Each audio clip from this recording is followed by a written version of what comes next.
1Q84 by Haruki Murakami. Book 1, Chapter 18.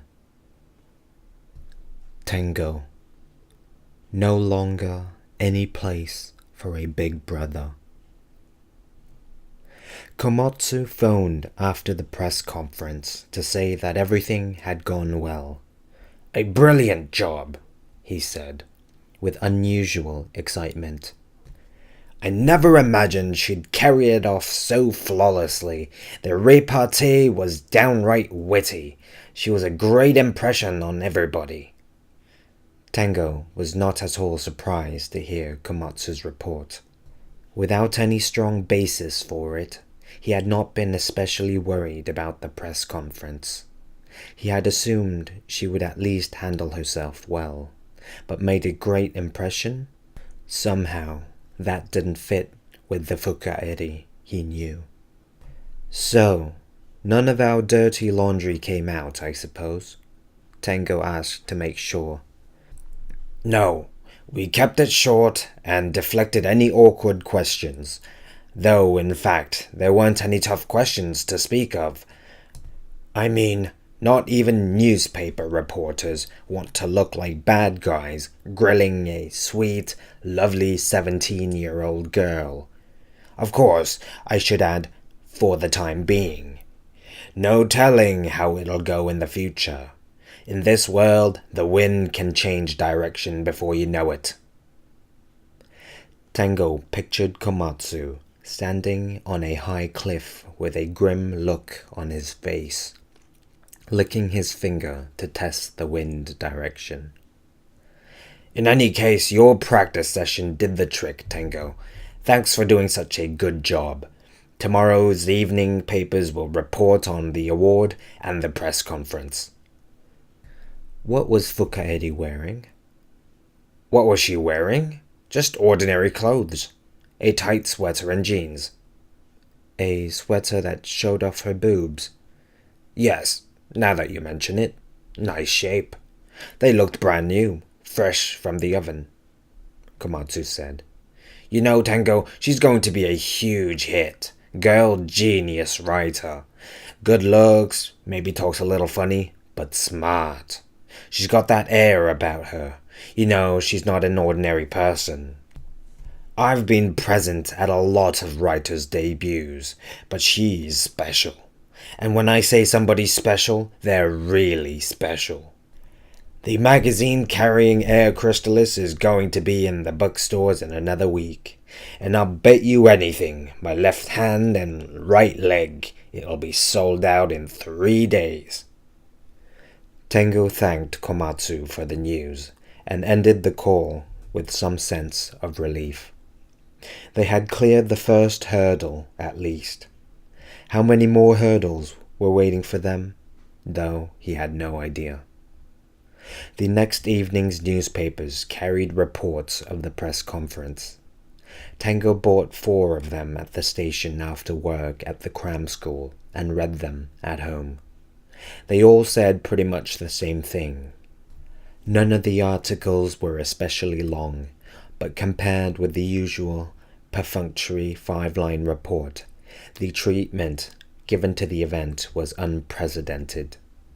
As Komatsu had predicted, the media leapt on the news that a 17-year-old girl had won the prize.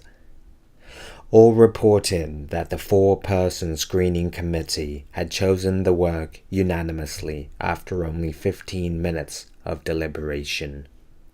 That in itself was unusual. For 4 egotistical writers to gather in a room and be in perfect agreement was simply unheard of. The work was already causing a stir in the industry.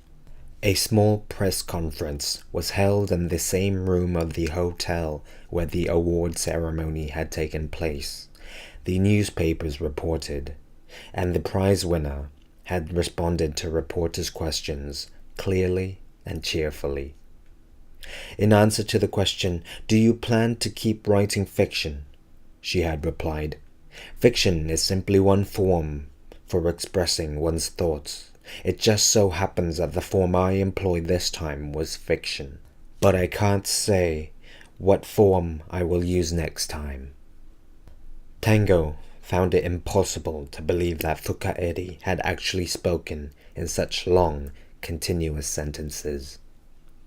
The reporters might have strung her fragments together, filled in the gaps, and made whole sentences out of them. But then again, she might well have spoken in complete sentences like this. He couldn't say anything about fuka-eri with absolute certainty. When asked to name her favorite work of fiction, fuka-eri of course mentioned The Tale of the Heike. One reporter then asked which part of The Tale of the Heike she liked best, in response to which she recited her favorite passage from memory, which took a full 5 minutes. Everyone was so amazed. The recitation was followed by a stunned silence. Fortunately, in Tango's opinion, no one asked for her favorite song. In response to the question, "Who was the happiest for you about winning the New Writer's Prize?" she took a long time to think, a scene that easily came to mind for Tango, finally answering, "That's a secret." As far as he could tell from the news reports, fuka-eri said nothing in the question and answer session that was untrue. Her picture was in all the papers, looking even more beautiful than the fuka-eri of Tango's memory. When he spoke with her in person, his attention was diverted from her face to her physical movements, to her changes of expression, to the words she formed. But seeing her in a still photograph, he was able to realize anew what a truly beautiful girl she was. A certain glow was perceptible, even in the small shots taken at the press conference, in which he was able to confirm that she was wearing the same summer sweater. This glow was probably what Komatsu had called that air about her. You know, she's not an ordinary person. Tango folded the evening papers, put them away, and went to the kitchen. There he made himself a simple dinner while drinking a can of beer. The work that he himself had rewritten had won the New Writer's Prize by unanimous consent, had already attracted much attention, and was on the verge of becoming a bestseller. The thought made him feel very strange. He wanted simply to celebrate the fact, but it also made him feel anxious and unsettled. He had been expecting this to happen, but he wondered if it was really all right for things to move ahead so smoothly. While fixing dinner, he noticed that his appetite had disappeared. He had been quite hungry, but now he didn't want to eat a thing. He covered the half-made food in plastic wrap and put it away in the refrigerator. Then he sat in a kitchen chair and drank his beer in silence while staring at the calendar on the wall. It was a free calendar from the bank containing photos of Mount Fuji. Tango had never climbed Mount Fuji. He had never gone to the top of Tokyo Tower either, or to the roof of a skyscraper. He had never been interested in high places. He wondered why not. Maybe it was because he had lived his whole life looking at the ground. Komatsu's prediction came true. The magazine containing fuka-eri's Air Crystallis nearly sold out the first day and soon disappeared from the bookstores. Literary magazines never sold out. Publishers continued to absorb the losses each month, knowing that the real purpose of these magazines was to find and publish fiction that would later be collected and sold in a hardcover edition, and to discover new young writers through the prize competitions. No one expected the magazines themselves to sell or be profitable. Which is why the news that a literary magazine had sold out in a single day drew as much attention as if snow had fallen in Okinawa, though its having sold out made no difference to its running in the red. Komatsu called to tell him the news. "This is just great," Komatsu said. "When a magazine sells out, people can't wait to read the piece, to find out what it's like. So now the printers are going crazy trying to rush the book version of Air Crystallis out. Top priority. At this rate, it doesn't matter whether the piece wins the Akutagawa Prize or not. Gotta sell 'em while they're hot. And make no mistake about it, this is going to be a bestseller, I guarantee you. So, Tengo, you'd better start planning how you're going to spend all your money." One Saturday evening newspaper's literary column discussed Air Crystallis under a headline exclaiming that the magazine had sold out in one day. Several literary critics gave their opinions, which were generally favorable. The work, they claimed, displayed such stylistic power, keen sensitivity, and imaginative richness that it was hard to believe a 17-year-old girl had written it. It might even hint at new possibilities in literary style. One critic said, "The work is not entirely without a regrettable tendency for its more fantastical elements to sometimes lose touch with reality," which was the only negative remark Tengo noticed. But even that critic softened his tone at the end, concluding, "I will be interested to see what kind of works this young girl goes on to write." No, there was nothing wrong with the wind direction for now.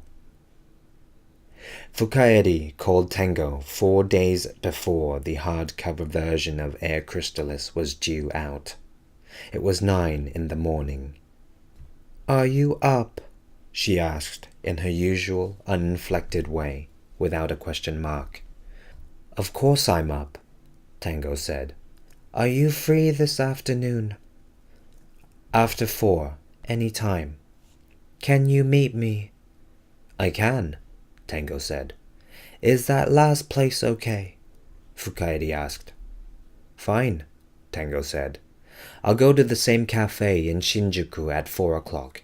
Oh, and your photos in the paper looked good. The ones from the press conference." "I wore the same sweater," she said. "It looked good on you," Tengo said. "Because you like my chest shape." "Maybe so. But more important in this case was making a good impression on people." Fuka-eri kept silent at her end, as if she had just set something on a nearby shelf and was looking at it. Maybe she was thinking about the connection between the shape of her chest and making a good impression. The more he thought about it, the less Tengo himself could see the connection. 4 o'clock, Fuka-eri said, and hung up. Fuka-eri was already waiting for Tengo when he walked into the usual cafe just before 4. Next to her sat Professor Ebisuno. He was dressed in a pale grey long-sleeved shirt and dark grey pants. As before, his back was perfectly straight. He could have been a sculpture. Tengo was somewhat surprised to find the professor with her. Komatsu had said the professor almost never came down from the mountains. Tengo took a seat opposite them and ordered a cup of coffee. The rainy season hadn't even started, but the weather felt like midsummer. Even so, Fuka-eri sat there sipping a hot cup of cocoa. Professor Ebisuno had ordered iced coffee, but hadn't touched it yet. The ice had begun to melt, forming a clear layer on top. "Thanks for coming," the professor said. Tengo's coffee arrived. He took a sip. Professor Ebisuno spoke slowly, as if performing a test of his speaking voice. "Everything seems to be going as planned for now," he said. "You made major contributions to the project.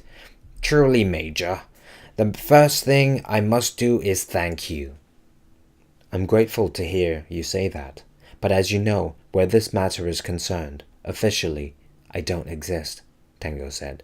"And officially, non-existent people can't make contributions." Professor Ebisuno rubbed his hands over the table as if warming them. "You needn't be so modest," the professor said. "Whatever the public face of the matter may be, you do exist. If it hadn't been for you, things would not have come this far or gone this smoothly. Thanks to you, Air Crystallis became a much better work, deeper and richer than I ever imagined it could be. That Komatsu fella really does have an eye for talent." Beside him, fuka-eri went on drinking her cocoa in silence, like a kitten licking milk.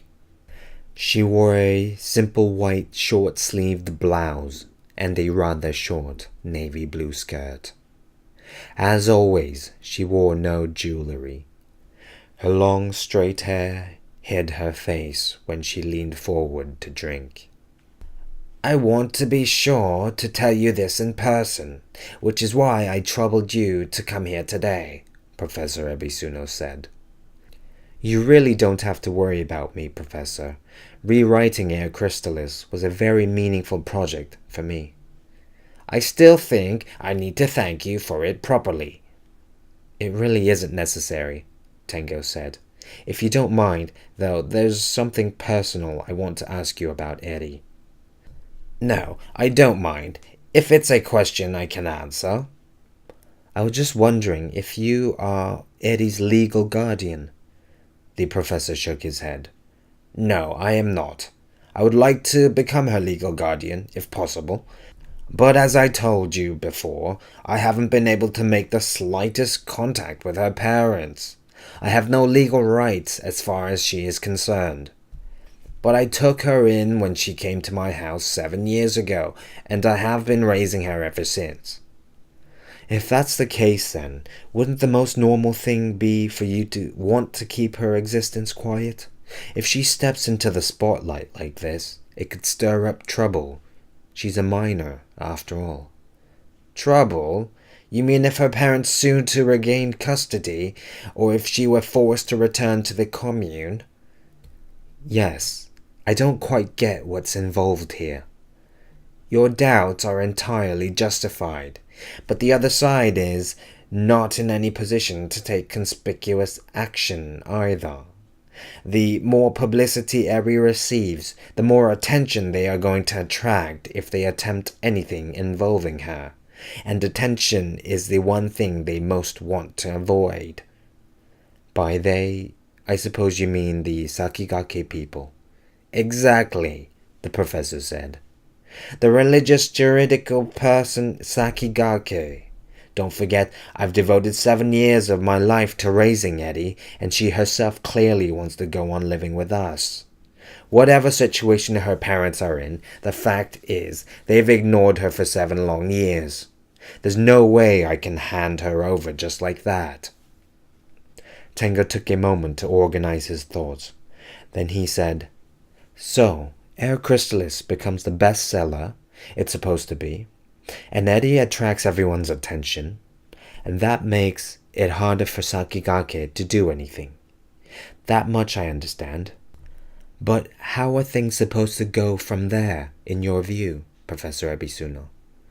"I don't know any better than you do," the professor said, matter-of-factly. "What happens from here on out is unknown territory for anybody. There's no map. We don't find out what's waiting for us around the corner until we turn it. I have no idea." "You have no idea," Tango said. "Yes, it may sound irresponsible of me, but I have no idea is the gist of this story. You throw a stone into a deep pond, splash. The sound is big and it reverberates throughout the surrounding area. What comes out of the pond after that? All we can do is stare at the pond, holding our breath. This brought conversation at the table to a momentary halt, each of the three pictured ripples spreading on a pond. Tango waited patiently for his imaginary ripples to settle down before speaking again. As I said the first time we met, what we are engaged in is a kind of fraud, possibly an offense to our whole society. A not inconsiderable amount of money may enter the picture as well before long, and the lies are going to snowball until finally the situation is beyond anyone's control. And when the truth comes out, everyone involved, including Eri here, will be hurt in some way, perhaps even ruined, at least socially. Can you go along with that? Professor Ebisuno touched the frame of his glasses. I have no choice but to go along with it. But I understand from Mr. Komatsu that you are planning to become a representative of the phony company that he is putting together in connection with Air Chrysalis, which means you will be fully participating in Komatsu's plan. In other words, you are taking steps to have yourself smeared in the mud. That might well be the end result. As far as I can understand it, Professor, you are a man of superior intellect, with broad practical wisdom and a unique worldview. In spite of that, you don't know where this plan is headed. You say you can't predict what will come up around the next corner. How a man like you can put himself into such a tenuous, risky position is beyond me. Aside from all the embarrassing overestimation of a man like me, the professor said, taking a breath, I understand what you're trying to say. A moment of silence followed. Nobody knows what's going to happen, fuka-eri interjected without warning. Then she went back into her silence. Her cup of cocoa was empty. True, the professor said. Nobody knows what is going to happen. Eri is right. But you must have some sort of plan in mind, I would think, Tango said. I do have some sort of plan in mind, Professor Ebisuno said.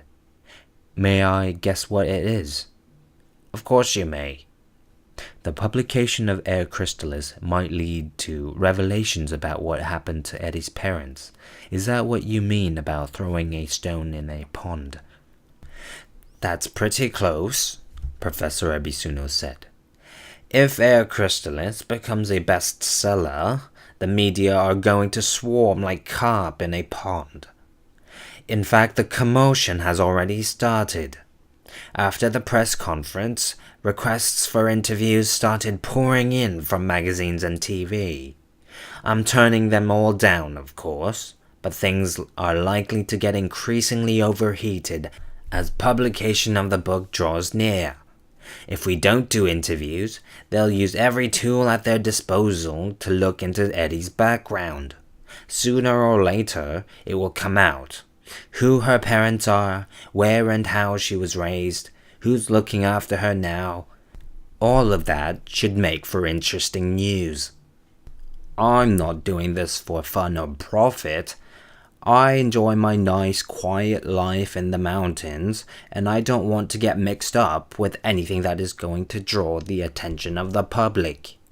What I am hoping is that I can spread bait to guide the attention of the media toward Eri's parents.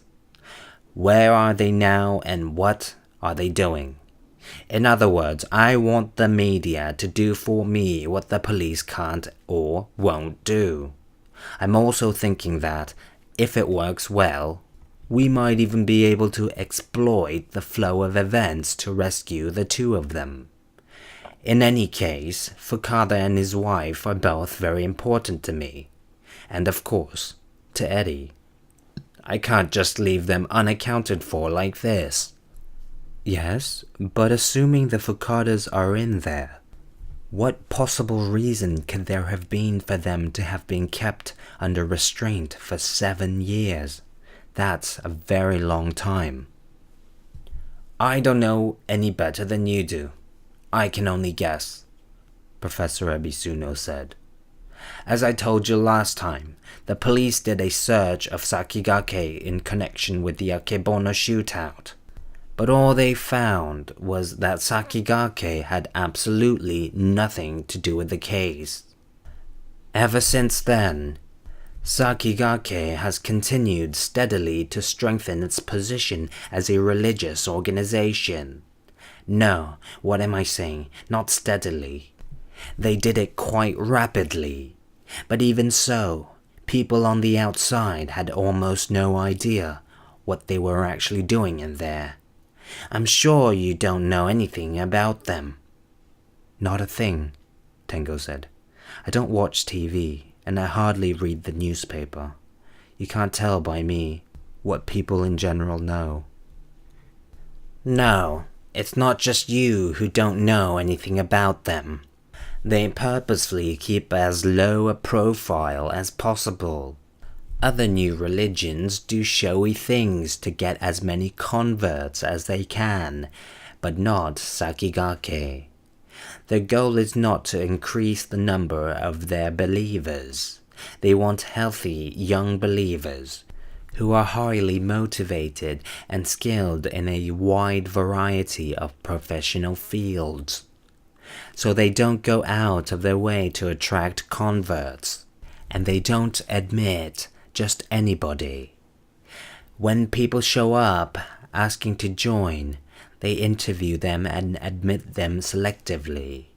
Sometimes they go out of their way to recruit people who have particular skills they are looking for. The end result is a militant, elite, religious organization. Based on what kind of doctrine? They probably don't have any set scriptures, or if they do, they're very eclectic. Roughly, the group follows a kind of esoteric Buddhism, but their everyday lives are centered not so much on particular doctrines as on labor and ascetic practice, quite stern austerities.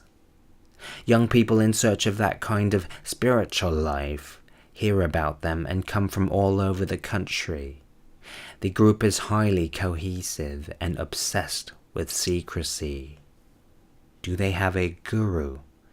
Ostensibly, no. They reject the idea of a personality cult, and they practice collective leadership.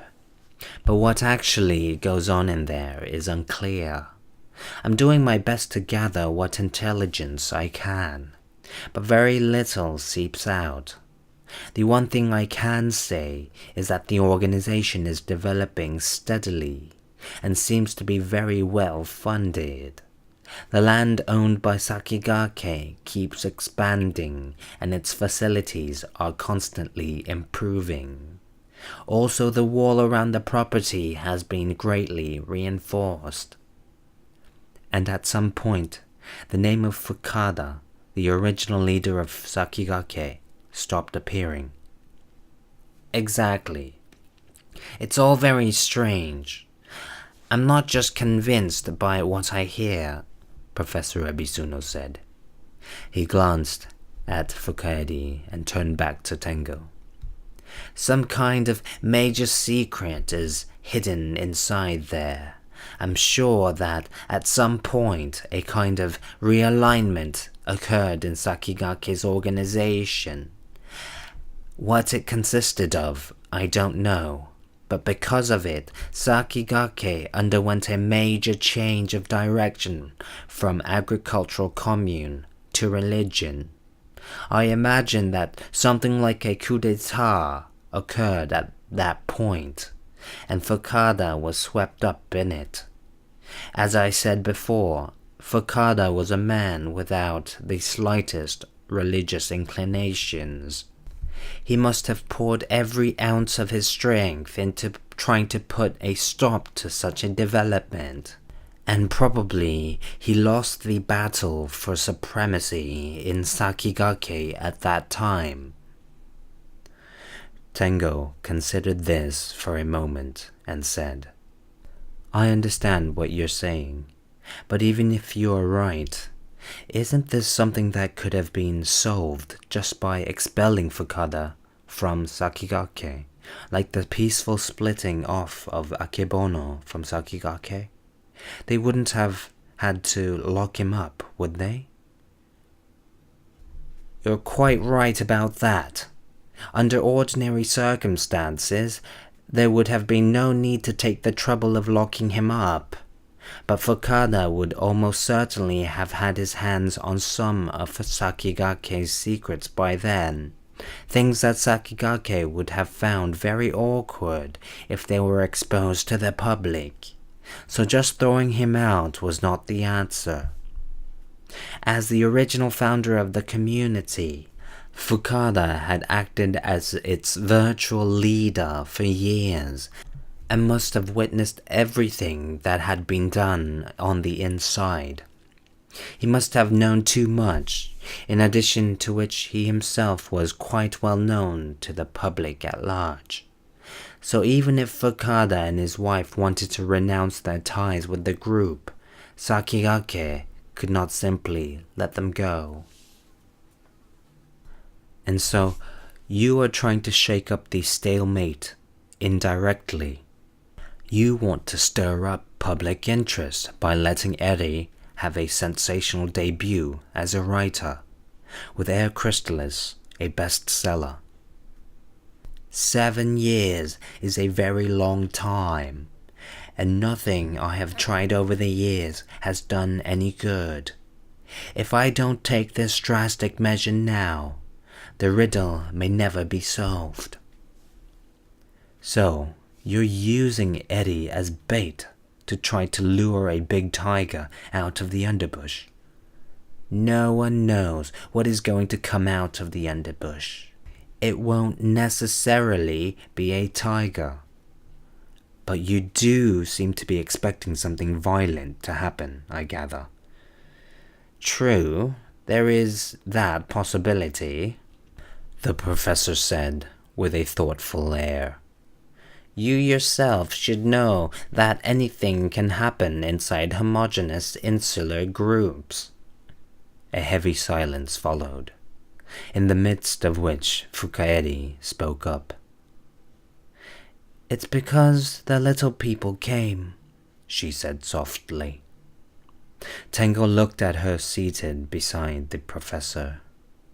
As always, her face lacked anything that might be called an expression. Are you saying that something changed in Sakigake because the little people came? Tengo asked her. She said nothing in reply. Her fingers toyed with the top button of her blouse. Professor Ebisuno then spoke as if taking up where Eri's silence left off. I don't know what the little people are supposed to mean, and Eri either can't or won't explain in words what the little people are. It does seem certain, however, that the little people played some role in the sudden drastic change of Sakigake from an agricultural commune to a religious organization. Or something little people-ish did, Tengo said. That's true, the professor said. I don't know either, whether it was the little people themselves or something little people-ish. But it does appear to me, at least, that Eri is trying to say something important by introducing the little people in her Air Crystallis. The professor stared at his hands for a time, then looked up and said, George Orwell introduced the dictator Big Brother in his novel 1984, as I'm sure you know. The book was an allegorical treatment of Stalinism, of course, and ever since then the term Big Brother has functioned as a social icon. That was George Orwell's great accomplishment. But now, in the real year 1984, Big Brother is all too famous and all too obvious. If Big Brother were to appear before us now, we'd point to him and say, "Watch out, here's Big Brother."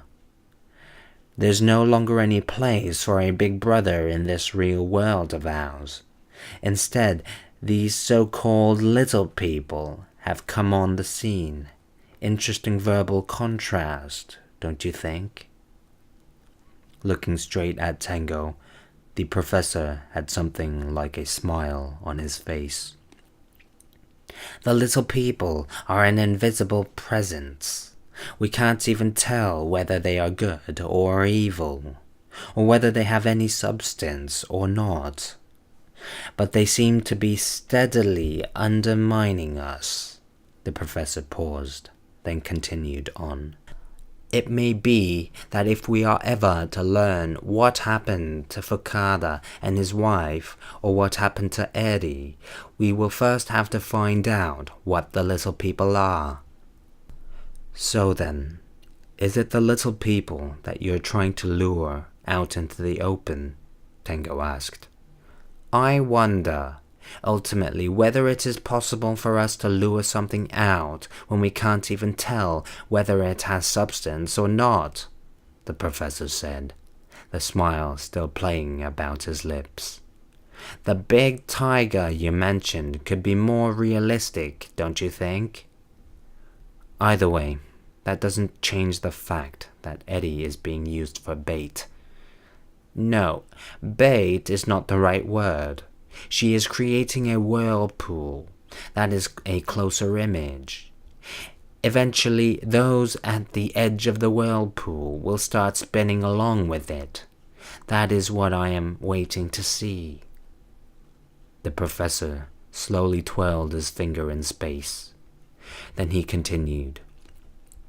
The one in the center of the whirlpool is Eri.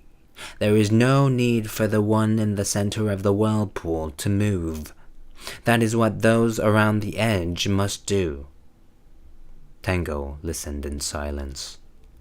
If we may borrow your unsettling figure of speech, all of us may be functioning as bait, not just Eri. The professor looked at Tango with narrowed eyes. You included. All I had to do, supposedly, was rewrite Air Crystallis. I was just going to be a hired hand, a technician. That was how Mr. Komatsu put it to me to begin with. I see. But things seem to have changed a bit along the way, Tango said. Does this mean that you have revised his original plan, Professor? No, that is not how I see it. Mr. Komatsu had his intentions, and I have my intentions. At the moment, they share the same direction. So the plan is proceeding as if the two of you just happened to be riding together. I suppose you could say that. Two men with different destinations are riding the same horse down the road. Their routes are identical to a certain point, but neither knows what is going to happen after that. Well put, like a true writer. Tango sighed. Our prospects are not very bright, I would say. But there's no turning back now, is there? Even if we could turn back, we'd probably never end up where we started, the professor said. This brought the conversation to a close. Tango could think of nothing further to say. Professor Abisuno left the cafe first. He had to see someone in the neighborhood, he said. Fuka-eri stayed behind. Sitting on opposite sides of the table, Tango and Fuka-eri remained silent for a while. Are you hungry? Tango asked. Not really, Fuka-eri said. The cafe was filling up. The two of them left, though neither had been the first to suggest it. For a while they walked the streets of Shinjuku aimlessly. 6 o'clock was drawing near, and many people were hurrying toward the station, but the sky was still bright. Early summer sunlight enveloped the city, its brightness feeling strangely artificial after the underground cafe. "Where are you going now?" Tengo asked. "No place special," Fuka-eri replied. "Shall I see you home?" Tengo asked. "To your Shinano-machi condo, I mean. I suppose you'll be staying there today." "I'm not going there," Fuka-eri said. "Why not?" She didn't reply. "Are you saying you feel you'd better not go there?" Fuka-eri nodded, saying nothing. Tengo thought about asking her why she felt she had better not go there, but he sensed that it wouldn't get him a straight answer. "So, will you be going back to the professor's?" "Futamatao is too far away." "Do you have somewhere else in mind?" "I will stay at your place," Fuka-eri said. "That might not be a good idea," Tengo said. "My place is small. I live alone, and I'm sure Professor Ebisuno wouldn't permit it." "The professor won't mind," Fuka-eri said, with a kind of shrug of the shoulders. "And I won't mind." "But I might mind," Tengo said. "Why?"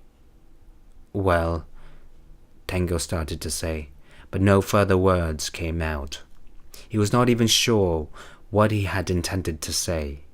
This often happened when he was talking with Fuka-eri. He would momentarily lose track of what he was going to say. It was like sheet music being scattered by a gust of wind. Fuka-eri reached out and gently grasped Tengo's left hand in her right hand, as if to comfort him.